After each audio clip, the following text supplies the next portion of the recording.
বাংলাদেশের দ্বিতীয় সামুদ্রিক বন্দর জাতীয় অর্থনীতিতে গুরুত্বপূর্ণ ভূমিকা পালন করছে।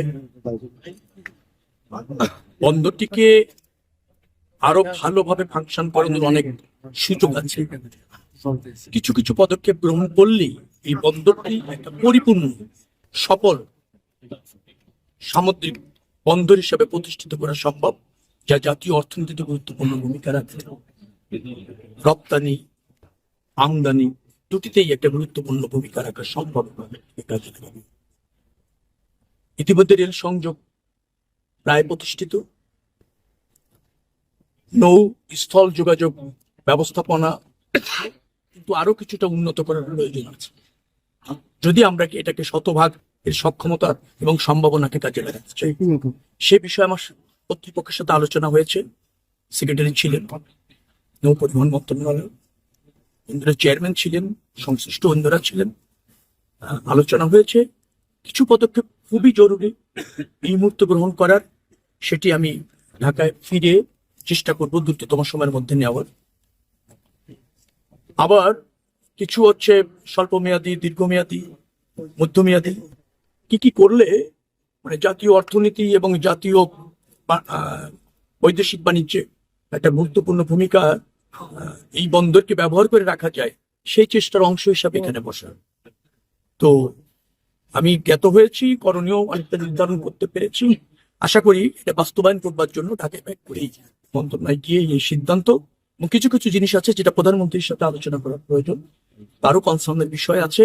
আমি দৃঢ়ভাবে বিশ্বাস করি যেগুলো আমি ফাইন্ড আউট করতে পেরেছি, আলোচনা করলে তিনি নির্দেশনা দিবেন এবং পরবর্তীতে কার্যক্রমটা শুরু করতে পারবো, যা আমাদের এই অঞ্চলের মানুষ, কর্মসংস্থান, অর্থনীতি সবকিছুতে একটা বড় ভূমিকা, যোগাযোগ সবকিছুতে একটা বড় ভূমিকা রাখতে পারবে বা আমরা রাখতে সক্ষম হবো।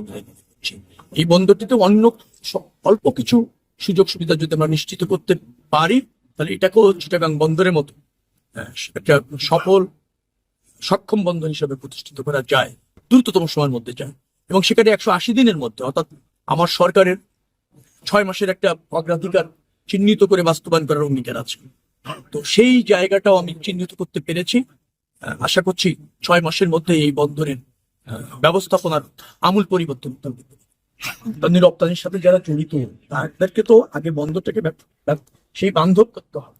তো সেখানে আরো কিছু আমার কাছে মনে হয়েছে সার্ভিস এনশিওর করা দরকার, এবং সার্ভিসটা প্রতিষ্ঠিত করা যাচ্ছে, কিন্তু কিছু পদক্ষেপ নিলেই সেটা সম্ভব হলে যারা আমদানি রপ্তানি করছেন তাদেরকে আমরা যদি সেবা দিতে পারি, তাদেরকে আমরা যদি আকৃষ্ট করতে পারি, নিশ্চয়ই তারাও আসবেন। আর আমাদের এটা ব্যাপারে তাদেরকে এই বন্দরমুখী করার জন্য একটা প্রচেষ্টা থাকবে।